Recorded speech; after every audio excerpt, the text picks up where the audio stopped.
Kasi ilang beses kasi siyang humingi ng tawad sa akin, gusto niyang bumalik. Pero ayoko na talaga eh.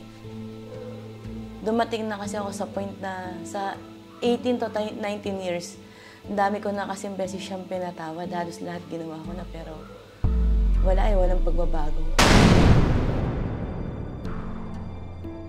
May possession yung asawa mo. Because of this, first time ko nag-reading na wala ng isang pula. Binuhusan niya ng gasolina yung higaan namin. Eh di ba puro kutsyon yan. Unan, kumbaga sa ano, madali mag-apoy.